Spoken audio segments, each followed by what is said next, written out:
In early 2022, or 21, I believe it was, Ida from Ida's Little Corner, also one of my earliest subscribers that I ever had, came to me with a story about a mobster who kidnaps a girl based on, or from the orders of his mob, in order to get to her brother.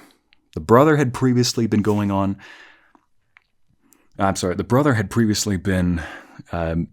interacting with people he shouldn't have interacted with and making decisions with the wrong crowd, and ultimately got him in trouble. As you can see, it's also spilled over into his sister's life too.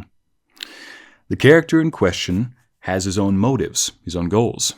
While they don't include the listener, it all centers around where he believes his place is in the world.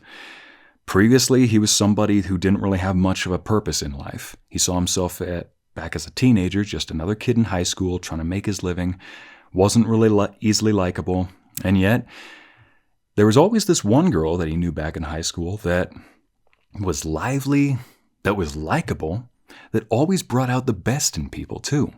He admired her because of that. He always wanted to be somebody that brought out the best in somebody, or at least encouraged them to be the best they could be, at least as a teenager. But of course, everybody grows up, and the noble traits that we all develop as teenagers and as kids either get lost or they get refined. Hopefully they never get lost. In the case of Zach, some of them clearly might have gotten forgotten. Ida, the writer behind this story, is of course a big fan of true crime documentaries, and I'm sure many people who watch this series also are. But as this character in question, Zach Salvatore, as his name is, pardon that sound in the background, just a fridge going. I'm going to be doing a lot of these little reviews, kind of unedited. I know there's going to be a lot of traveling going on, but without distracting too much from the point. One thing I actually got a compliment on this series is the character here has a motive, a very clear motive. One that doesn't just include their love interest. It's about where they play. As I said before, it's about where they fit in the world, and also, is it possible to change where you fit? Just like think of a puzzle piece. Can that piece fit somewhere else in the puzzle, or has its shape been too cemented in place that it can no longer be taken away? Will some pieces have to be cut off? So, metaphorically speaking. Well, Zach is a puzzle piece that has already been set in a spot that is not a very good place in the world. It's a very dangerous one. So I'll try to keep this review as spoiler-free as possible. But for those of you who are listening for the first time, if you're not a big fan of these review or podcast-style audios, give this one a listen. I guarantee you might actually like this. If you don't, tell me why. Tell me if it's too run-on. Tell me if it's too robotic. You name it. Back to the point. I have to compliment Ida on this because at the time, the subject of Yandere was coming to mind a lot. People asked me if I planned on doing more of them, and honestly, I didn't really hate them. They just weren't to my liking. I know they have a big niche environment. But when it comes to this story, somebody actually brought up a very interesting question. They said, Ycey, you don't do a lot of Yandere audios, but the Archmage, or the Archmage's Bride, the Mobster, the Monster Hunters, you do so many audios that do involve the listener being captured or kidnapped in some way. And is it just that you want to do a Yandere audio, but you don't want to do a Yandere audio? I'll tell you this, if you've been wondering this question, and especially if you've been wondering why hasn't the Firefighter Part 2 come out yet, okay, first off, hold on. I will get to that one another day. That one's a choose-your-own-adventure for those who are curious. Not a choose-your-own ending, mind you. It's a choose-your-own-adventure. Imagine listening to an audio that's about 2 minutes long, but then there's a set of choices at the end. Things like run out the open door, try to undo your bonds, try to escape from the closet, try to talk with him, reason him. All of these have different endings, a lot of different possibilities. Mapping these out logistically has been a nightmare, and I've learned to make these a lot quicker nowadays, but I'm learning a lot from this process. But personally, I believe that you should not focus too much on quantity of audios, focus on quality. And I want to make this audio actually good, especially if it's had this much work put into it, both writing down and mapping it out on paper, or technically on a document, versus actually recording different bits and pieces. Back to the audio in question, though. Why I don't really go for Yandere audios and go for these audios instead is because the mobster, and many audios like it, are focused more on story and telling characters and involving the listener in these very either simple yet beautifully complex stories or these very intricate storylines. And involving them, it's focused more on the story than it is on just the niche. So as you can see, as I was saying earlier with Zach Salvatore, with this audio, it's not just a Yandere audio. As I was saying before, he has his motives and his place. But the listener does hold a place in this story because the listener was ultimately the person who got him to question these motives. Remember that character I talked about that he met in high school? I will avoid spoilers as much as I can throughout these audios, but yes, it's, I think, established right as early as the first or second part. If you haven't heard this series before, go back and listen to it, and watch out for these next couple of things. Yes, that girl that Zach Salvatore knew back in high school was the listener. Remember how I said he admired her for a certain set of traits, namely that she brought out the best in people, how he wanted to do that? How it's clearly been forgotten. Well, now he's cemented himself in this syndicate, this mobster type of group. It's a mob that even his father and that Zach's father and grandfather and so on have been running. Well, now he's cementing himself into it, and suddenly that interest is now coming back. Why he liked the listener in the first place. If you have yet to hear the first season, I think that's episodes 1 through 6. Go back and listen to it if you already have, or if you haven't, and look for this. Look for moments where, for one, Zach tries to reaffirm his commitment to the mob. He'll say it a lot. He'll say that the mob is all he's got. He'll say that, this is why I'm here. But look back and see what provokes that. You might find that a couple of those were because of doubt sprouting. It was because something happened like, let's say a certain mobster, Caleb, started acting out and leading the mob in a improper direction or a dangerous direction, one that could put several lives in danger, both civilian, law enforcement, and even other mobsters. Can put a lot of people in danger. Zach will try to reaffirm his commitment until finally, at length, he can no longer hide behind this supposed commitment. And instead, the only thing keeping him there is people that he once knew. Family ties, friends. You want to know what impact the listener had in this story? Go listen to that and you'll see this was the new tie that pulled him in a better direction. Now, what I've also got to compliment the writer on in this case, that's Ida's Little Corner, and I'm going to do these a lot more with other audios as well. I want to do these little reviews and talk about what they did right in each of these stories, and occasionally what could be improved upon, if it's there. I'm not going to look for these, but I personally believe that anybody can learn something new when they examine somebody else's work. Ask any artist I've known, drawing, painting, they love looking at other artists' work because they learn something from them. They learn a new technique, a new color combination, do something. And same with writing, too. You get to observe how other people do their stories. Ultimately, a good story at the end of the day is one that, for one, hits all its target audiences, and those that are outside of the normal niche markets also love it. If I could briefly submit this little example, Captain America the Winter Soldier, it is, of course, an Avengers superhero-style movie.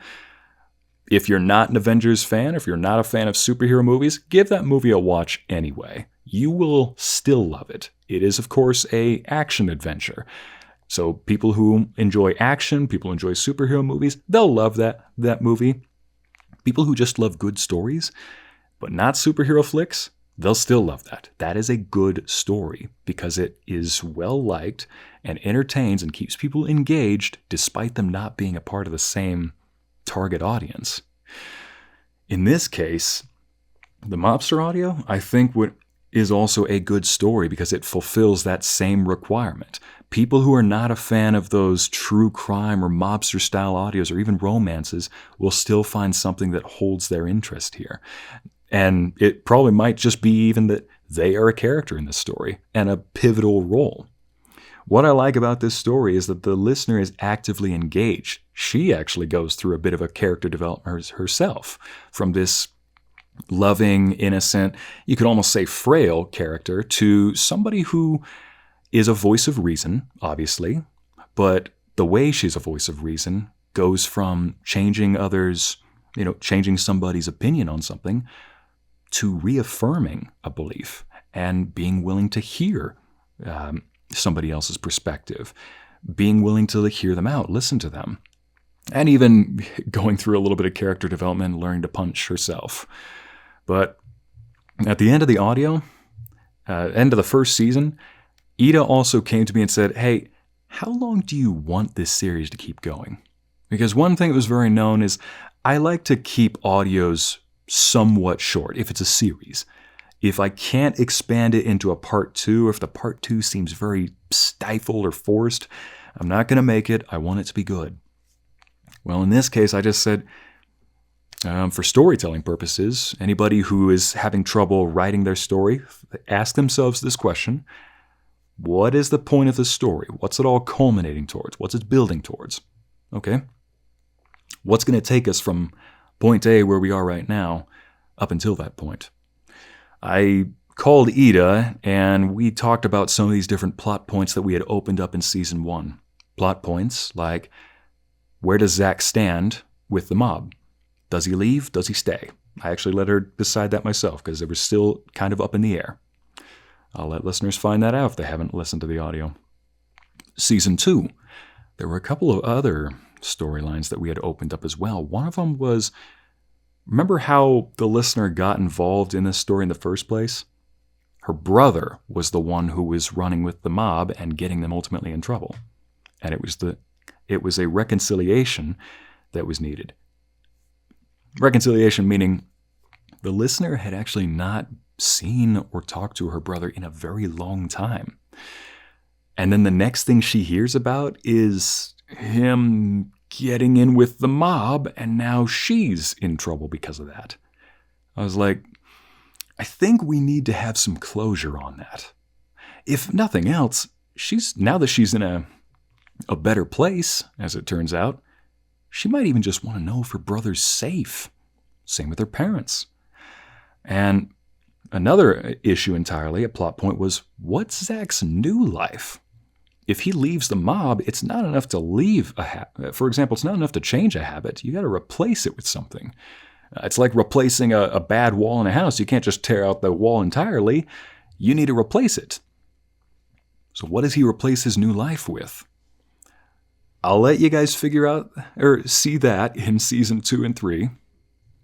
But ultimately, there's 2 other characters we come across, and we need to get some closure on those characters. Ultimately, what I love about the mobster audio, and what I think a lot of storytellers could learn from it, even if they've already gotten it, is it's exploring if you're a storyteller and you're just wanting new ideas, I'm trying to talk today, I promise. One question you can consider is, how do you get somebody from one part of life to another?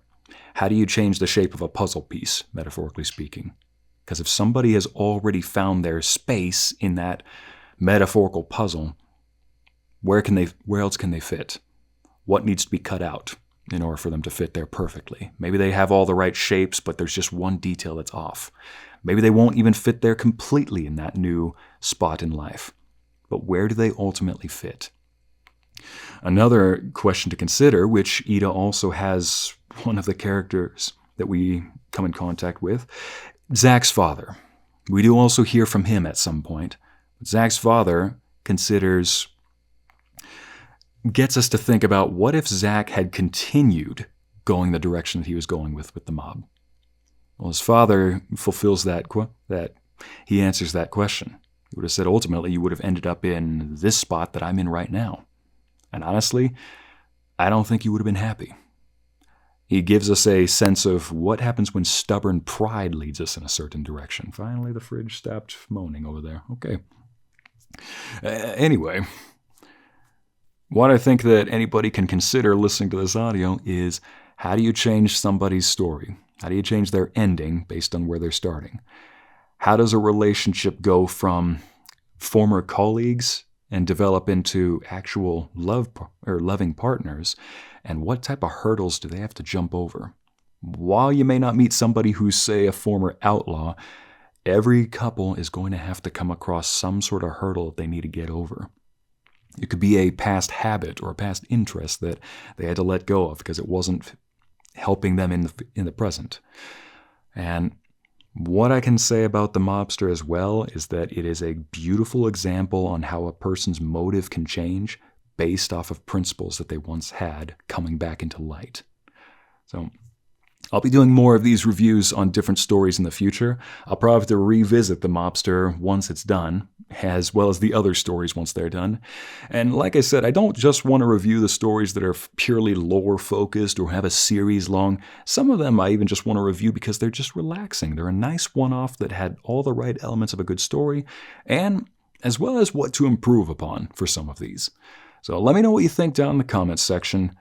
I would ask that you like this question, and if you don't want to like this question, well, please go call somebody to go ask the like button on a date, and hopefully that person will press the like button for you.